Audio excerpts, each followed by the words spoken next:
दोस्तों, हम सब ने कहीं न कहीं और कभी न कभी ये जरूर सुना होगा कि हमारी इच्छा शक्ति यानी कि विल पावर से हम बहुत कुछ कर सकते हैं। पर उससे भी बड़ी एक चीज है जो आपकी इच्छा शक्ति से भी ज्यादा शक्तिशाली है, वो है आपका मन। हाँ, आपका मन। मन और विल पावर अगर एक डायरेक्शन में काम करने लग गए तो इम्पॉसिबल भी आई एम पॉसिबल लगने लगेगा। बहुत से लोग मन और दिमाग को एक मानते हैं, पर ये दोनों अलग अलग चीज है। तो फिर मन क्या है? मन किसी दायरे में सीमित कोई वस्तु नहीं जिसे आप छू सकते हो। मन वो एहसास है जिसके होने को सिर्फ महसूस या फिर अनुभव किया जा सकता है। मन आपका सिस्टम है, आपका अस्तित्व है जिसका खुद का कोई अस्तित्व नहीं। ये बात सुनने में थोड़ी अटपटी लगती है कि उसका खुद का कोई अस्तित्व नहीं, ऐसा कैसे हो सकता है? पर हाँ, साइंस के हिसाब से मन का सच में कोई अस्तित्व नहीं। मन किस जगह है यह हमें अब तक नहीं पता चल पाया है, लेकिन हजारों साल पुराने वैदिक साइंस ने हमें बताया है कि मन कहाँ है। मन हमारे ललाट के बिल्कुल मध्य में स्थित है। इसीलिए तो वेद ऋषि और ब्राह्मण तिलक लगाते हैं जिसके दाब से मन जागृत रहता है। हमारे ग्रंथों में इन सब घटनाओं का जिक्र पहले से ही किया गया है जिन्हें साइंस अभी तक खोज रहा है। पर यह कहते हुए बड़ा दुख होता है कि हम अपनी संस्कृति को भूलकर वेस्टर्न कल्चर को एडॉप्ट करने लगे हैं। मेरे हिसाब से गरीब वो नहीं जिसने अपनी संपत्ति खोई हो, गरीब तो वो है जिसने अपनी संस्कृति का हनन करने दिया हो।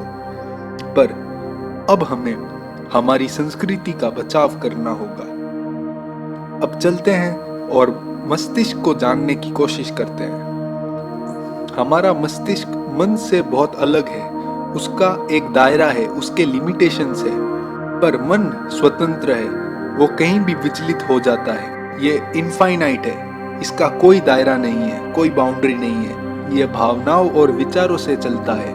पर मस्तिष्क हम पे निर्भर करता है, ये हमारे शरीर पे निर्भर करता है, हम क्या सोचते हैं उस पर भी निर्भर करता है। जैसे कि मैंने बताया कि मन की कोई बाउंड्री नहीं है, तो उसे पूरी तरह समझ पाना भी हमारे लिए संभव नहीं। अगर आप एक साइंस स्टूडेंट है तो आपने हाइजेनबर्ग्स अनसर्टेनिटी प्रिंसिपल के बारे में तो सुना ही होगा, जो ये कहता है कि किसी वस्तु की पोजीशन जितनी सटीक होगी उसकी गति का अनुमान लगाना उतना ही अनिश्चित हो जाएगा। हम केवल उसके आसपास ही पहुंच सकते हैं। हमारा मन भी वैसा ही है, हम उसे भी पूरी तरह नहीं समझ सकते, लेकिन उसको कुछ हद तक समझ के हमारी समस्याओं को सिंप्लीफाई जरूर कर सकते हैं। हमारा मन अपने आप में एक यूनिवर्स ही तो है। जब तक आप इसे ऑब्जर्व नहीं करोगे तब तक आप इसकी महत्वाकांक्षाओं को नहीं जान पाओगे।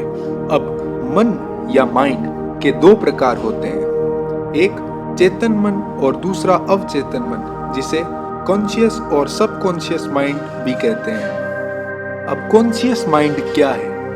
हर एक सेकंड जो आप जी रहे हैं या जितनी चेतना से जी पा रहे हैं वही आपकी कॉन्शियसनेस है। हर परिस्थिति, हर इमोशंस को आप समझ पा रहे हो, आप सही गलत में फैसला कर पा रहे हो, वो सब आपका कॉन्शियस माइंड आपसे करवा रहा है। मतलब कॉन्शियसनेस एक ऐसी शक्ति है जिससे कोई भी प्राणी खुद का और अपने आसपास के वातावरण को पहचानने, उसे समझने और हिसाब किताब करने की क्षमता रखता है। और सबकॉन्शियस या अवचेतन मन आपकी बाइबल है जो आपने जन्म से लेकर अब तक खुद लिखी है। इसमें आपकी खूबियां, आपकी गलतियां, आपकी मेहनत, आपके संस्कार और आपकी कला सारी मौजूद है। हमारा शरीर मन के वश में है और इसे चलाने वाला चेतन और अवचेतन मन है। पर अवचेतन मन हमारे शरीर की 90% एक्टिविटीज को चला रहा है। उसे रोक पाना हमारे वश में नहीं और ना ही कभी हो सकता है।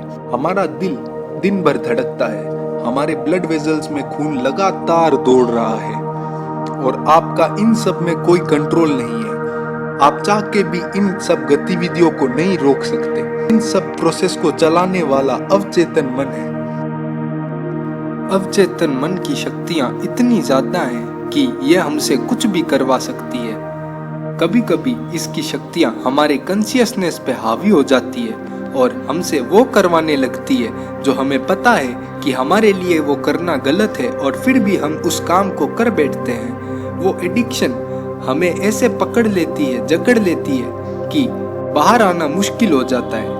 अब इससे कंट्रोल करने का सॉल्यूशन क्या है? सॉल्यूशन बहुत सिंपल है। आप ऑब्जर्व करने लग जाओ।